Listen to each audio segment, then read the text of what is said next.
Hey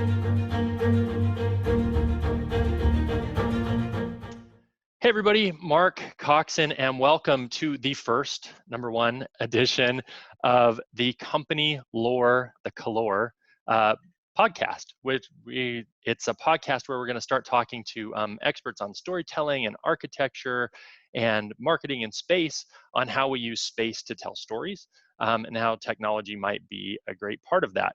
And I was lucky enough to have someone agree, daring to go first. I can't believe it. I will say, I didn't know I was going first. So there you go. It's funny. I started asking people. For everyone who doesn't know, this is Kindra Hall.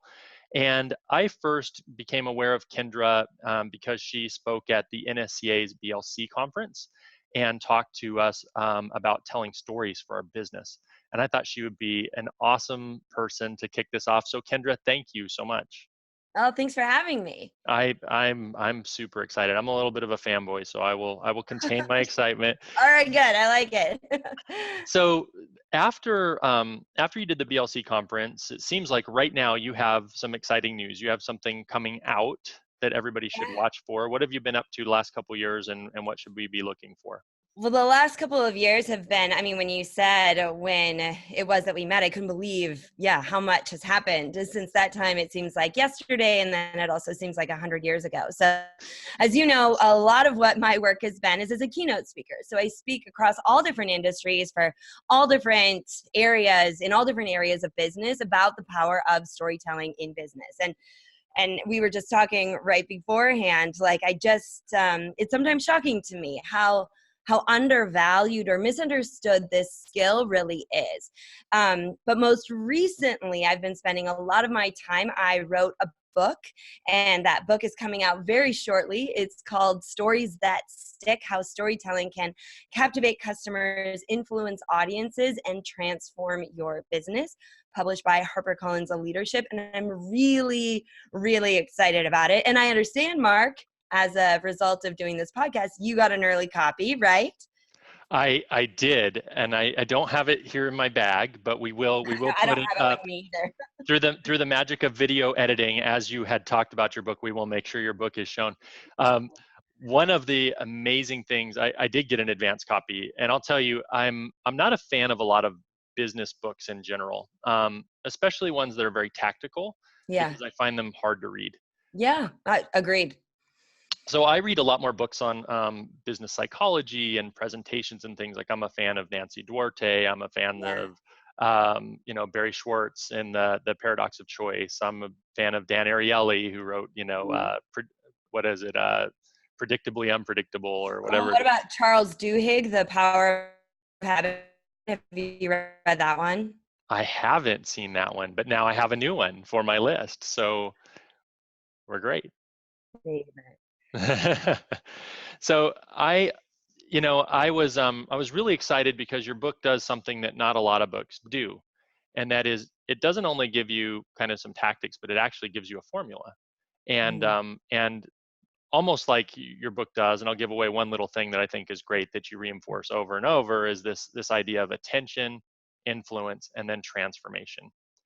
And the book does a good job of getting your attention, telling stories that influence you, that this is going to be a good idea, and actually gives you the formula to go do it, which gives you the ability to transform. Did you do that on purpose? Yeah. you figured me out. But no, that was really, it's kind of a so you did figure it out. Actually, I wanted the book to kind of be, and I didn't just want it to be, I felt it had to be a meta experience. You can't be talking about the power of storytelling without telling stories that illustrate the power of storytelling, which of course then the pressure's really on to be telling great stories. But as you said, I have a formula. This is something that I've been doing for decades now, and it's great to hear the feedback that it came through in that way. That's awesome. So using that in your ability to tell these awesome stories, in my space, I talk a lot to, architects and designers and, HR people and founders and company owners. And, a lot of times these companies have great stories, and they're building new space, or they have, they have space that they've inherited, how do you see, like a company's physical space being able to be used to, I guess, drive a storyline that either Yeah. speaks to customers or to employees? Yeah, I love this question. And it's one that, is very unique to you and your audience. I think that I think that it's a very intentional decision, and it really starts long before the building is in place. And one of the big challenges for you, for your listeners, for the people who are creating these spaces, is getting those founders, getting the company people who are helping design, the people who own the company and are helping to design this physical space, to really open up about their stories. Where did they come from? How did this idea come to be? Did it start in you hear the stories about it starting in a garage. You hear the stories about, maybe it was, maybe a founder's really passionate about airplanes or running, or, like, to be thinking about the people in the organization, and then the stories that the organization, that the company was built on. And so it's really important to not just say, well, we want it to be open space and lots of light because we're future thinking, and like, that's, everybody's going to have buildings that look like that. But if you can nail down some of those very specific moments, which is something I talk about in the book, the 4 components that make a great story, and to get them to tell some of those stories of where it first started, where it all began, then you can take that and weave it into the actual physical structure. So then what ends up happening is that as they're walking people through the building, as the employees are going to the building, those stories are physically reinforced. Here's a great example. There was a old steakhouse or old watering hole in Phoenix, Arizona, called the Cork and Cleaver. Been And there. it was this, you've been to the Cork and Cleaver, right? I And grew it's, up. I grew up in Phoenix, so oh my gosh, did I know that? I don't know. Well, I spent 15 years in Phoenix. So you'll like this. This is now even more. And Cool. here's the cool thing about telling stories. All of a sudden you find connections with people you never knew Yes. you had. So there you go. But so the Cork and Cleaver, right? It was this historic spot. Everyone went there. It's where all the business was done. All the deals were made. Like, it was this place. It was kind of dirty, right? You got to admit, it was kind of dirty. It was kind of outdated. And then one day it started on fire. Like, right? Like, the place burned down, and everyone was like, oh my gosh, what are we going to do? The Cork and Cleaver is gone. And then this big restaurant, like the shoot off of a big restaurant chain, came in, a steakhouse. And this is a corner that, businesses would come and go from around this area. It was not prime, there's just some corners that just don't work. Yeah. But the company was called, or the restaurant then became Steak 44. Now, in addition to other genius marketing tactics, one of the things they did as they designed that restaurant was, on the front wall, as you walk in, they have 44, because they're Steak 44, cleavers, as a nod to the Cork and Cleaver. And then on the other wall is all of their wine bottles, and I think they're all corks pointing out. So even right there is this opportunity to then, so you walk in, and for the people who've been in Phoenix for a long time, you're like, oh, this used to be called the Cork and Cleaver. Anyway, but you have to get really specific about those stories, and in many cases, it's going to be your job to keep pushing to find those specific moments. That's amazing. To share one of my own that I saw just a little bit ago. I went to an office, one of our kind of business counterparts in the San Francisco area, that does a lot of the same things that we do, up in that area. Walking through their building, and they're telling the story. And one of the things that they tell, is that one of their original owners who started this furniture company up there, used to be a bike messenger, and used to, Awesome. deliver messages around town to these businesses. And he developed these relationships, with these companies, just being the messenger, because he was very outgoing, and he was very personable, and he was, this Yeah. young Italian man, and he would go around and do these deliveries on his bike, and eventually, ended up getting in business by himself, and was able to leverage these relationships to build this huge, hundreds of millions of dollars company. Right. And as you go through the space, in the beginning, they point out some bicycles that are in the space, and they tell this story about where this came from. And they don't have to retell the story over and over again, because as you walk through the building, what you see, or you'll find places where there's a bike rack, or there are bicycle wheels on the wall, or there are different things. And because you Yeah, already know, it almost like makes you emotionally recall that this, exactly.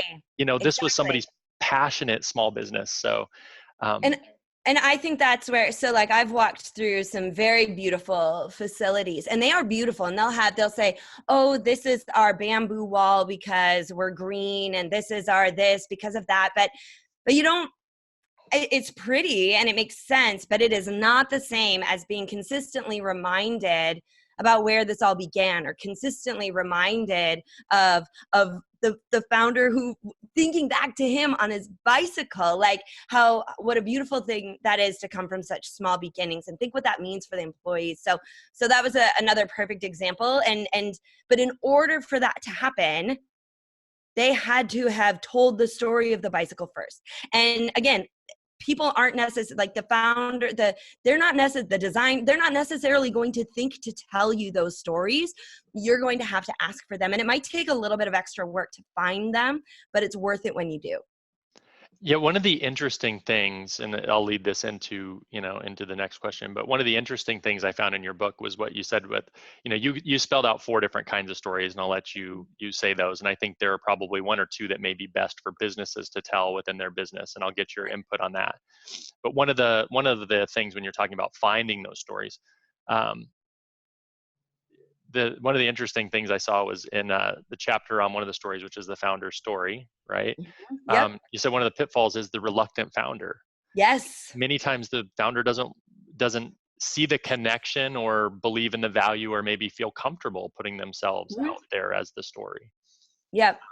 And I think that is that's one of the most, I think that is the number one blocker when it comes to getting company stories told. And the founder story, as you mentioned, we have 4 different types of stories. That's one of the most important ones, because it does say like where this all began, why it's here. It's implicit in the telling of that story. But what happens over time is founders will say, well, this isn't just about me, this is about everybody. But if you try to make a story about everybody, it isn't a story, it's just talking points. They'll say, well, there isn't, I don't really have there isn't really, no, but there's always a moment, where they had the idea. There's always moments along the journey that are stories that could be told about where it came to be. And so I think I've had it. I mean, this was for a long time. I was doing story consulting work before I took it to mass. I loved working one-on-one with clients and companies, but it's one-on-one, right? So Yeah. I could only do so much. So to be able to share this message as a keynote speaker is really the direction I went, and then the book. But when I was working one-on-one, the most difficult people to work with were the founders, and they. I had one say, like, when he wasn't the founder, he was the CEO, but it was the same kind of, he was looking for his story of where he came into an organization. And he said, I came in to help him as a storyteller. And he's like, oh, honey, he called me, like he just didn't think. And it was the conversation started with a lot of that high level talking points of what they're committed to and what they believe in, and what they're committed to and what they believe in. But it took some time to get down to this one moment where he saw the beliefs of the company in action. And then when he saw the effects that telling that story had, it changed everything. So as the storyteller's trying to get stories from a reluctant founder, you just got to keep pushing. And then sometimes if you know what the story is, just tell it, just put it together and tell it, and then watch other people respond to it, and then you'll get them on board. I had a moment like that, and I felt a little bad about it. We read, as a company, we had a book club, and we read Brene Brown's Daring Greatly, Oh yeah. about vulnerability in business. And Yes. during that book club, there was a moment where, they were asking our CEO to be a little vulnerable with the team, and he was trying to think of something to say for the most part. And I remembered a very specific moment from our job interview about something he said, and I brought it up in the meeting. And you could tell at first maybe he was a little uncomfortable with it, but the whole point was to be vulnerable. So I'm like, Joe, I'm going to Right. tell a story if it's okay with you. And I told the story, and it was amazing how many people in the room, like when they heard that, like it was like the room got quiet and they really understood like why he was The way um, he is. the way he is. And he's like, I don't share this with a lot of people. And I'm like, man, that's what, when you said it to me, it connected in such a way. I'm like, I can't believe you wouldn't share that with the company. Yeah. And that's usually, and that's oftentimes what happens. Then once you hear the story, you're like, I can't believe you aren't telling this all the time. But yeah, sometimes it just takes being bold and taking that risk like you did, and sharing the story. And then I'm sure as he saw everybody respond to that, things shifted for him as well. Yeah, I think it opens your eyes, right? Yeah. So we're talking about this founder story now, and talking about like how a company would use their space to tell a story. Companies use their spaces, it seems like, in a couple ways, right? Designers typically design spaces to attract and retain talent. So you Yeah. have, your internal customers, your employees, Yep. who you want to be productive and feel connected to the company. And then we also have, obviously, you have customers come Mhm. through. Um, what do you think's the what do you think are the best stories to tell? I mean, you have four kind of archetypes of stories in the Yeah. book. What do you think Yeah. the most valuable one, if you were like talking to an architect or a designer, and you were saying we really need to find an X type of story to tell in this space? What do you think the best one is for space in general? Ooh, that's a good question. I would think probably, well, we've been talking this time about the founder story. I think that's a really important one. And then the other story that, well, I'll just name the four stories quickly. So we've been Yeah, talking about the founder story, right? So we have the founder story. There's also the value story. The value story is really a story that illustrates the value of what you have to offer. It's a marketing sales type story. Those are usually stories that are outwardly told. Founder stories can go both in and out. If you're trying to, differentiate yourself in the marketplace, if you're trying to attract investors, that's a founder story is great. When you're trying to, connect people to what this company is about, founder story can help do that. The third type of story, or another type of story, is the customer story, which those are really often they're thought of as like testimonials, but really a customer story is taking a testimonial to the next level. The testimonials are often just like, they did this, I was satisfied, or they were awesome, but you don't get that emotional connection. So taking that testimonial to the next step, to making it a customer story. But the fourth story, and the story that answers your question here, of course, I love all of these stories. They're all very important.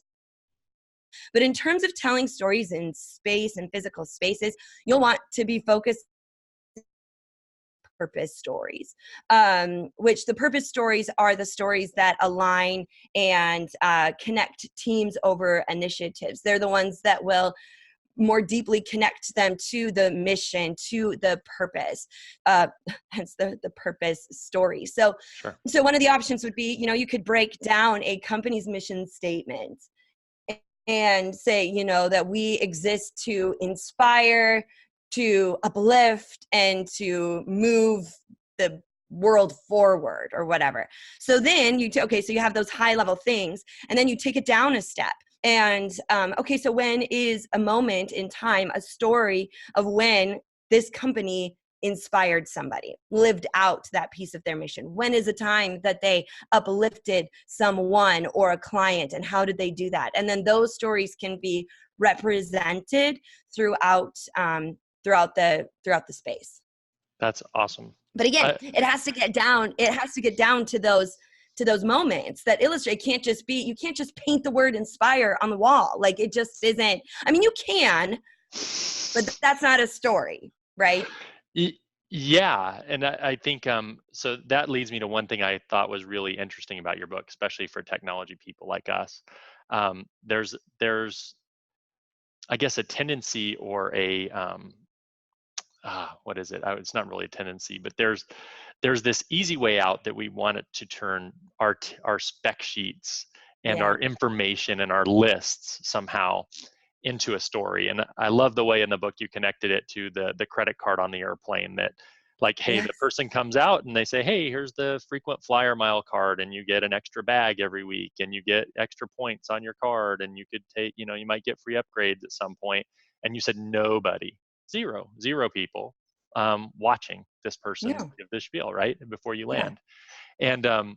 And that's a captive audience. I mean, you're on an Right. airplane. Yeah, you can't go anywhere. There's one person talking, and you know your story that you said, hey, what if I had just stood up and said, that I had this card and my husband and I were going on this trip and I surprised him with, some 180 lay flat seating because we got a free upgrade and all these things that happened.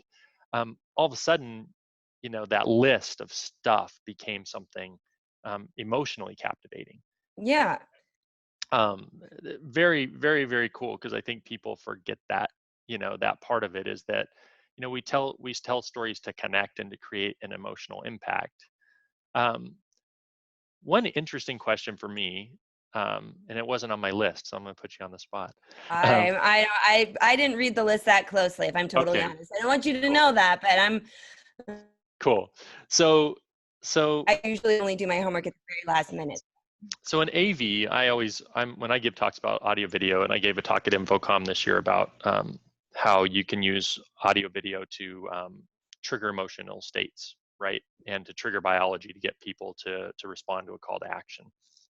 And part of that I say is, our words, they say a picture's worth 1,000 words, but a word is also worth 1,000 pictures. Like, Mhm. I can say one word to you, and if I did a word association game to a crowd of 100 people, 100 people may say different words based on that Mhm. one word that I said, right? And so I say, a lot of the power of AV is when you're talking to an audience, they're almost like a Google image search. If I say a word, imagine typing that word into Google and then hitting image and seeing all the images that pop up. And that's what's happening in people's heads. Those 1,000 images you see all just popped up in people's heads. And if I really want to control that message Right. more, the way to cut off that mental translation is to give them the image. If I give them the image, they don't have to do the translation, right? I can cement the mountain that I want, the bicycle that I want, the building that I want. They know exactly what I'm talking about because I gave it to them, and they don't have to do any translation from a word to a visual. Now, I see this maybe as a plus, but I have a question for you, because there's something in your book, and I don't remember the exact term, but it's how people adapt a story and how they put themselves in a story when they're reading it or when it's being told to them. I forget the term you used for this. It's early in the book, but Co-creative, it's like narrative transportation, the co-creative there it is. process. The Yep. narrative Yep. transportation. That's what I was looking for. Yes. So, for me, I'm telling this all the time.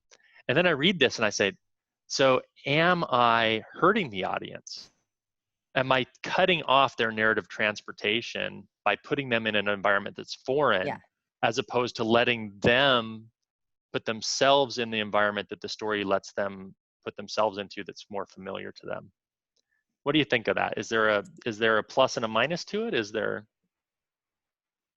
No, I definitely have an opinion on that. And I say, like, of course, you should be using storytelling in your presentation. So you said you were at this event, so that's a perfect place to do it. But I would absolutely say that you should not show the picture of, like, let's say you're talking about your kids on Halloween and the costumes that they wore. Do not flash a picture of your kids in their costumes on Halloween. Because the truth is, when you're telling stories, and particularly in business, it isn't about your story. It isn't about your story. It's about their story. So if you're showing the pictures from your story, they're then watching and listening to your story. But if instead you just put up a picture of a jack-o'-lantern bucket, that's kind of blurred out and a little bit artsy, and you describe your kids at Halloween, what they're actually going to do is be picturing their kids at Halloween, or they'll be picturing Halloweens from when they were younger. They'll see themselves walking down their neighborhood streets, which is what you want. You want them in the story with you, so that it be not as a spectator to the story. So that does require more effort on your part, and it requires more effort on their part as well. Like, they have to work to create those images. And yeah, there are going to be some images that they just don't quite understand because they haven't experienced it or whatever, but their minds will do the work to fill in those gaps, and you want them to do that work, because then they become that story becomes a part of them. It becomes partly theirs. And that is the strongest leverage point that storytelling has. And so you cut it off if you show the photo. So don't show the photo. I love it. I love that, especially thinking about business, in a business way. It's much more of a thematic kind Mhm. of mood that you want to build, but not a very specific thing that you want to show. It's not literal. Like there needs to be space for this to be their story too. And particularly if you're talking about influence, if you're doing any of that, you want them to be in the story and saying, oh yeah, I recognize that feeling. Oh yeah, I've been there before. And the more you let them do the work, the deeper that story will live within them. That is so awesome. I love that part. Well, good. I'm glad Yeah. I asked that question. It wasn't on my list, but it was one thing when I read the book that I thought about, very, Yeah. back and forth, I get back and asked that question. I do. I get asked that question. Yep. that's It's a good. great. So last one, I'll because I want to respect your time. Have you ever been somewhere that had an amazing story and you felt like, wow, they're really missing an opportunity to tell this story to an audience? Like Uh, someplace you went and you just were like, you found out about the history of it or something, and you were like, man, 90% of the people walk through here don't know that. I mean, almost every place. I was as I was reviewing this, I was trying to think of one specific one, and of course it's one of those moments that you get on the spot and you can't see. That's the thing, is sometimes stories take a little bit of work, right? So but there have been pretty much every space, Yeah. I would say.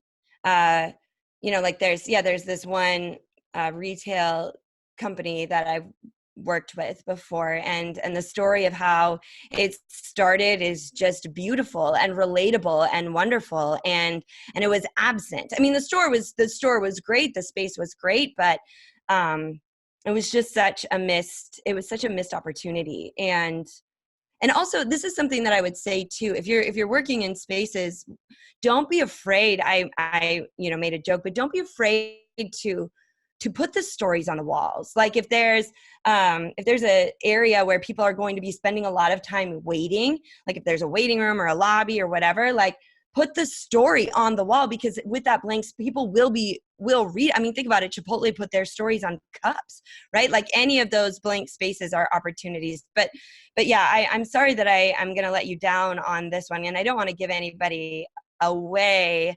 Uh, you know, No, that's but totally fine. I the reason I ask is, I used to work some in the museum space, and I oh get to go to some, just amazing spaces, or get to talk about, artifacts with docents and things, and the stories they had around the artifacts and how they wanted to blend. It was interesting, almost like with your advice on not being very very specific with audiovisual, and bringing the audience in and letting them live their own portion of that story. yeah, There was a lot of that in a museum where, technology was needed maybe to augment and to supplement, but people were there to see the artifact, right? Like, yeah, if you wanted to read about Indian arrowheads, you'd do it online. If you want to see, Iroquois arrowheads from South Dakota, you go to the Black Hills Museum, right? So I yeah, mean, it's one of those interesting things. Like the people came there to see the stuff and to yeah, be in the place. Um, yeah, and so you have to be careful of not stepping on that, right? With your goal of like, oh, I'm going to put lots of stuff in here. Um, yeah, exactly. Yep. I think that's a that's a beautiful insight. Like to leave space in the stories for their part of the story. Way cool. So last question, easy one, just to throw up in the air for my kids. Left Twix, right Twix. I have no idea what that is. Oh my gosh. There's What? there's left Twix and right Twix now. Like if you buy a pack of Twix, it either says right Twix or left Twix. I need to buy more candy. Do you like the left or the right better? I left. Okay, me too. I think that's the Okay. correct answer. I I'm just tell gonna my go with it. I tell them, they're like, there's no difference. I'm like, no, the left one is chocolate, caramel, cookie, chocolate, and the right one is chocolate, cookie, caramel, chocolate. You You just blew my mind. know. I'm immediately going to the 7-Eleven There right we go. now. Yeah, Yeah, left yeah. Twix, right Twix. Hey, Kendra, thank you so much. Like I said, daring to go first, brave pioneer.